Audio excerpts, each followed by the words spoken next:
अस्सलाम वालेकुम व्यूअर्स, कैसे हैं आप सब। उम्मीद है कि सब ठीक ठाक होंगे और बहुत खुश होंगे।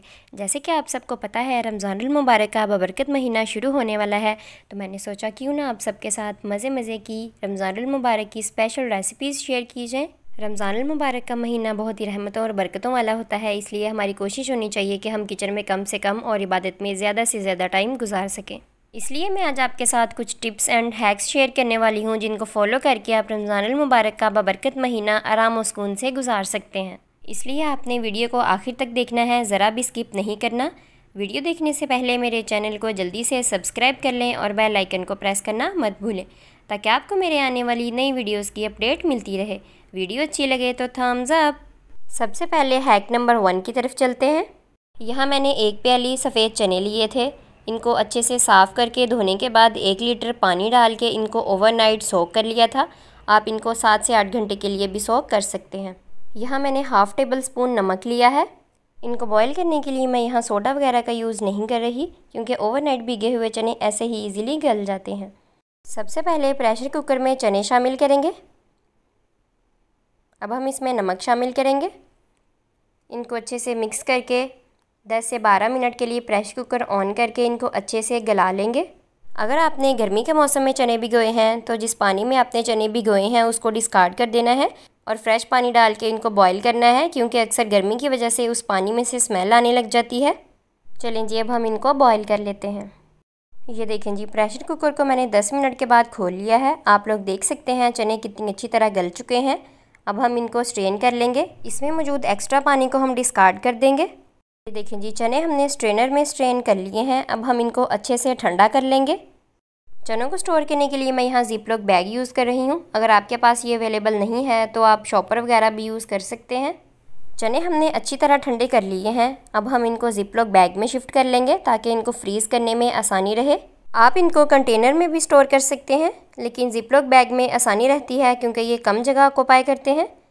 चने ज़िप-लॉक बैग में शामिल करने के बाद इसको अच्छे से बंद करके फ्रीज़र में रख के स्टोर कर लेंगे, क्योंकि फ्रीज़ किए हुए चने जल्दी ख़राब नहीं होते। ये देखें जी, चने अच्छे से फ्रीज़ हो चुके हैं। मैं आपको निकाल के भी दिखा देती हूँ। ये बिल्कुल भी आपस में चिपके नहीं हैं, अलग अलग हैं। आपको जब भी जितने चनों की ज़रूरत हो फ्रीज़र से निकालें और इनको यूज़ कर लें। फ्रीज़ किए हुए चनों को जब भी आपने यूज़ करना है तो इसको पानी में डाल के एक जोश दिलवा लेना है। इससे चने बिल्कुल फ्रेश हो जाएंगे। रमज़ानुल मुबारक का बबरकत महीना हो और घर में चाट ना बने, ऐसा तो हो ही नहीं सकता। इसलिए जब भी आपने चाट बनानी हो, झटपट से चने फ्रीज़र से निकालें और इनको यूज़ करें और मज़ेदार सी चाट बना के इंजॉय करें। अब हम हैक नंबर 2 की तरफ चलते हैं। यहाँ मैंने 1 प्याली काले चने लिए हैं, जिनको अच्छे से साफ़ करके धोने के बाद 1 लीटर पानी डाल के इनको ओवरनाइट सोक कर लिया था। आप इनको 7 से 8 घंटे भी भिगो सकते हैं। चनों की क्वांटिटी आप लोग अपने हिसाब से कम या ज़्यादा कर सकते हैं। यहाँ मैंने हाफ़ टेबल स्पून नमक लिया है। इनको बॉईल करने के लिए भी मैं यहाँ सोडा वगैरह का यूज़ नहीं कर रही। सबसे पहले प्रेशर कुकर में चने शामिल करेंगे। अब हम इसमें नमक शामिल कर देंगे। इनको अच्छे से मिक्स करने के बाद प्रेशर कुकर को 12 से 14 मिनट के लिए ऑन कर देंगे, ताकि चने अच्छी तरह गल जाएँ, क्योंकि काले चने गलने में थोड़ा टाइम लेते हैं। ये देखें जी, 12 मिनट के बाद मैंने प्रेशर कुकर को खोल लिया है। आप लोग देख सकते हैं चने अच्छी तरह गल चुके हैं। अब हम इनको स्ट्रेनर में स्ट्रेन कर लेंगे। चनों को स्ट्रेन करने के बाद अच्छी तरह ठंडा कर लेंगे। चने अच्छी तरह ठंडे हो गए हैं। अब हम इनको ज़िप-लॉक बैग में शिफ्ट कर लेंगे। कुछ लोग चनों को ज़रूरत के मुताबिक छोटे छोटे पैकेट्स बना के स्टोर करते हैं, लेकिन आप इनको एक ही बड़े पैकेट में डाल के स्टोर भी कर सकते हैं, क्योंकि ये आपस में चिपकते नहीं हैं, तो इनको ईज़िली निकाल के यूज़ किया जा सकता है। बैग को फ्रीज़र में रख के अच्छी तरह फ्रीज़ कर लेंगे, ताकि आपको जब भी चने यूज़ करने हों आप इनको फ्रीज़र से निकालें और यूज़ कर लें।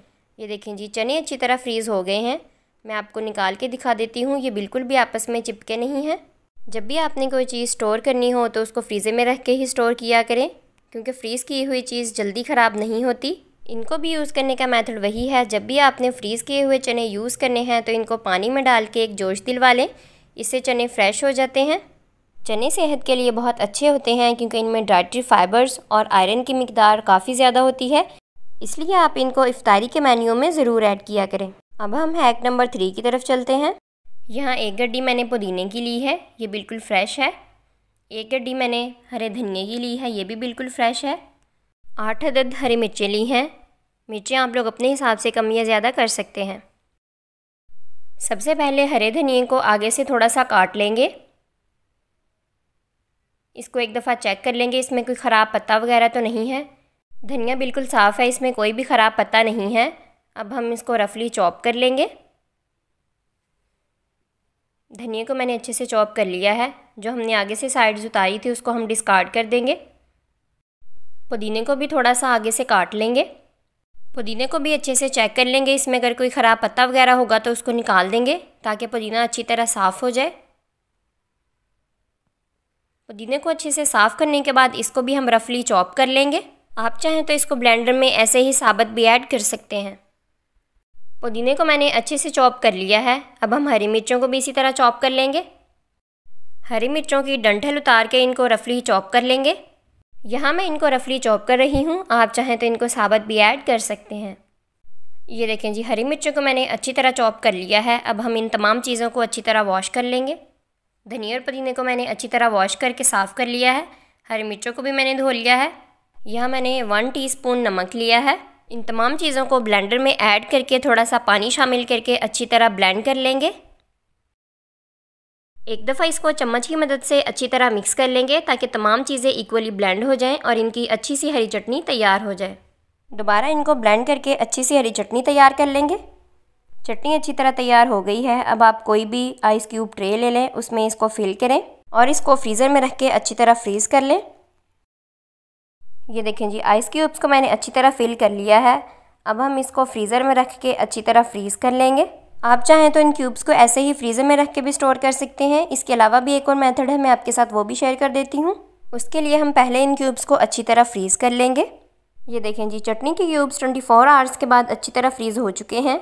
अब हम इनको किसी प्लेट या ट्रे वगैरह में निकाल लेंगे ताकि इनको जिपलॉक बैग में शिफ्ट करने में आसानी रहे। चटनी के क्यूब्स को मैंने प्लेट में निकाल लिया है। आप लोग देख सकते हैं कितने अच्छे से क्यूब्स बनके इसके तैयार हुए हैं। अब हम इनको जिपलॉक बैग में शिफ्ट कर लेंगे। इनको जिपलॉक बैग में शिफ्ट करके फ्रीज़ करना ज़्यादा कन्वीनियंट रहता है क्योंकि ये कम जगह ऑक्यूपाई करता है। क्यूब्स मैंने सारे इस बैग में शिफ्ट कर दिए हैं। अब आप इसको फ्रीज़र में रख के जितने टाइम के लिए मर्ज़ी स्टोर कर सकते हैं क्योंकि ये जल्दी ख़राब नहीं होती। जैसा कि आप सब जानते हैं, रमज़ानुल मुबारक में फ्राई चीज़ों का इस्तेमाल हमारे घरों में बहुत ज़्यादा किया जाता है। इसलिए आप अफ्तारी में हरी चटनी और इमली की चटनी का इस्तेमाल ज़रूर किया करें ताकि फ्राई चीज़ों को आसानी से डाइजेस्ट कर सकें। हम इसको 2 तरीक़ों से यूज़ कर सकते हैं। आप इनको यूज़ करने से 1 घंटा पहले फ्रीज़र से निकाल लीजिएगा ताकि ये मेल्ट हो जाएं और आसानी से दही में मिक्स हो सकें। दूसरा मेथड ये भी है कि अगर आपने इनको इंस्टेंट यूज़ करना है तो 1 मिनट के लिए माइक्रोवेव में रख के मेल्ट कर लें। 1 प्याली दही में चटनी का 1 क्यूब इनफ होता है। इससे बहुत अच्छी सी चटनी बनके तैयार हो जाती है। अब हम हैक नंबर 4 की तरफ चलते हैं। पकौड़ा मिक्स बनाने के लिए मैंने यहाँ आधा किलो बेसन लिया है जिसको अच्छी तरह छान कर साफ़ कर लिया है। आधा कप चावल का आटा लिया है, इससे पकौड़े बहुत क्रिस्पी बनते हैं। यहाँ मैंने 2.5 टेबल स्पून खुश्क धनिया लिया था, 2.5 टेबल स्पून ज़ीरा लिया था। इनको अच्छी तरह रोस्ट करके मैंने दरदरा सा पीस लिया है। इसका हमने पाउडर नहीं बनाना, इसको दरदरा सा ही पीसना है। 4 टेबल स्पून चिली फ्लेक्स लिए हैं। 1.5 टीस्पून हल्दी ली है। 1 टेबल स्पून लाल मिर्च ली है। 1.5 टेबल स्पून नमक लिया है। 1.5 टेबल स्पून अजवाइन ली है। इससे पकौड़ों में बहुत अच्छी सी खुशबू और फ्लेवर आता है। 1 टीस्पून बेकिंग पाउडर लिया है। 1 टीस्पून बेकिंग सोडा लिया है। बेकिंग पाउडर और बेकिंग सोडा से पकौड़े बहुत नरम और फूले हुए बनते हैं। सबसे पहले आपने खुश्क बॉल लेना है, ये ज़रा भी गीला नहीं होना चाहिए। इसमें तमाम इंग्रेडिएंट्स शामिल करेंगे। इस तरह पकौड़ा मिक्स बना के आप फ्रिज में इसको स्टोर कर सकते हैं क्योंकि ये 5 से 6 महीने ख़राब नहीं होता। इस तरह अगर आप इसको बना के फ्रिज में रख लें तो अफ्तारी के वक्त आसानी रहेगी, आपको बहुत ज़्यादा भाग दौड़ नहीं करनी पड़ेगी। पकौड़ा मिक्स को फ्रिज से निकालें, इसमें वेजिटेबल्स ऐड करें और पकौड़े बना के अफ्तारी में इंजॉय करें। चलें जी, सारे ड्राई इंग्रेडिएंट्स मैंने इसमें शामिल कर दिए हैं। इनको अच्छी तरह मिक्स कर लेंगे ताकि तमाम चीज़ें आपस में अच्छी तरह मिक्स हो जाएँ और अच्छा सा पकौड़ा मिक्स तैयार हो जाए। ये देखें जी, पकौड़ा मिक्स हमारा तैयार है। अब हम इसको जिपलॉक बैग में शिफ्ट कर लेंगे। आप चाहें तो इसको किसी कंटेनर में डाल के भी स्टोर कर सकते हैं, लेकिन आपने इसको स्टोर फ्रिज में रख के ही करना है क्योंकि गर्मियों में बेसन के ख़राब होने का डर होता है। ये देखें जी, पकौड़ा मिक्स हमने इसमें शामिल कर दिया है। इसमें से एयर रिमूव करके इसको अच्छी तरह बंद कर लेंगे और इसको फ्रिज में रख के स्टोर कर लेंगे। उम्मीद करती हूँ जी आज की वीडियो आपके लिए बहुत हेल्पफुल रहेगी। इन हैक्स को ज़रूर ट्राई कीजिएगा और कमेंट्स बॉक्स में मुझे अपना फीडबैक ज़रूर दीजिएगा। मेरी दुआ है आप सबका रमज़ान बहुत बहुत अच्छा गुजरे, आप गुनाहों से बचे रहें, आपका ज़्यादा से ज़्यादा टाइम इबादत में गुजरे। मुझे भी अपनी दुआओं में ज़रूर याद रखिएगा। मिलते हैं जी अगली बहुत ही मज़ेदार सी वीडियो के साथ। तब तक के लिए अपना बहुत सारा ख्याल रखें। अल्लाह हाफिज़।